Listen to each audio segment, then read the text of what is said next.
days. Today is day 211. My thoughts on criticism and also my 10 tips on feedback. So, over the years, when I was younger, if I got some criticism, it would have a massive impact on me. It would send me to a tailspin. If I got some negative criticism, I would spend days going over what that meant and how I could have done better and what did I do wrong. The thought that somebody would have a negative view of me was just overwhelming. But I've learned as I gotten older that there really is no voice of criticism that is louder than the one in my own head. There just will never be a critic worse than myself. My own internal voice screams at me basically all day long.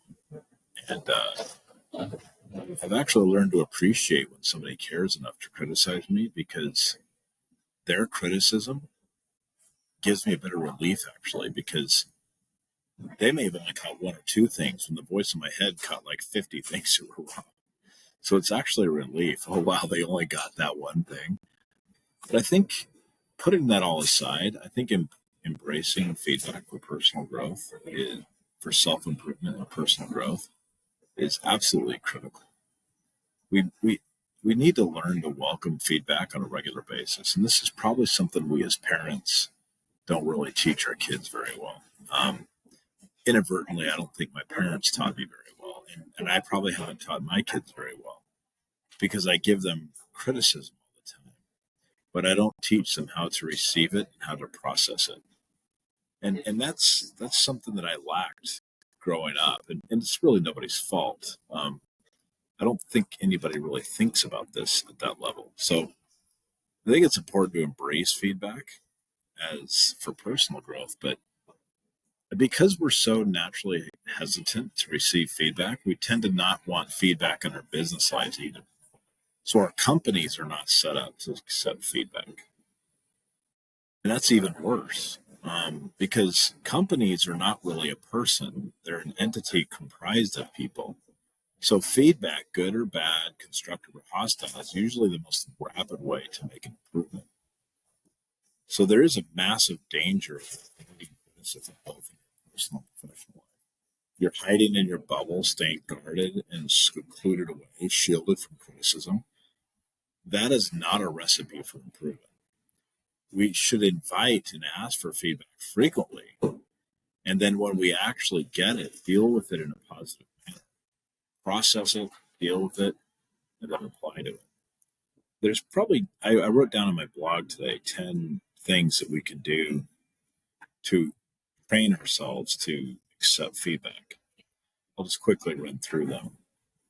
The first is to shift your mindset. You should view feedback and criticism as an opportunity for growth, not a personal attack. Second, it's important to listen fully and listen to the point of understanding. We shouldn't immediately react to feedback. Knee-jerk gut reactions to feedback are never good. We should listen fully to the feedback and make sure we actually understand it before we reply. Second, it's important to do inquiry. We should ask clarifying questions, because sometimes we may not truly understand why the feedback is being given.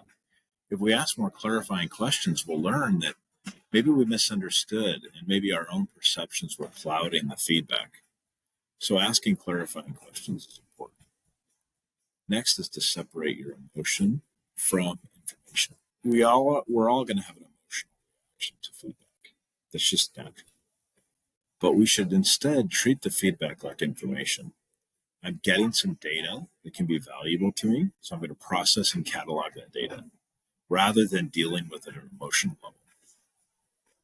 We should also spend time reflecting on feedback before we reply. Consider the feedback carefully. People don't provide feedback very often. You very rarely get feedback, which is sad, but it's a rare thing. Out of 1,000 people that listen to you, talk to you, or apply to you, or work on your team, one of them will provide feedback. And so when you do actually get that feedback, no matter how silly it seems, you should reflect on it, because it's important. Finally, I think you should have a response plan. getting feedback is one thing, but responding to the feedback and addressing it is even more important. So you're not going to get more feedback unless you respond to it correctly or in a good way. And people will stop giving you feedback if they don't see improvement or change in you. The more they see their feedback is helping you improve, the more they'll want to give. And so you will create this very mutual beneficial relationship. I think this works very good in a relationship. Like in my marriage, my wife has learned to give me lots of feedback. And when I was first married, I hated it. But I did decide very early on to internalize that feedback and do my best to respond to it in a positive way. And as I've done so, I've noticed that my wife is not that reluctant to give me feedback. Now, that may sound kind of funny, but in reality, it's actually benefited me in a major way because I have another person that's able to give me feedback, so I can understand what's working and what's not working. So I think you should seek regular feedback. I think you should thank those who offer feedback. And then you should practice giving feedback yourself in a constructive way. If you want people to give you feedback, then you should learn to give others feedback. And so I think we can create a feedback loop in such a way. So those are 10 tips. Now, I have to admit that I'm very reluctant to get feedback. Scared to get it because I don't want to confirm the voice in my head and prove that I'm right. But honestly, the truth is bigger than nothing. Having the truth can help you, turn a bad situation into good. It can help you become a better person. And it can help you improve your business process.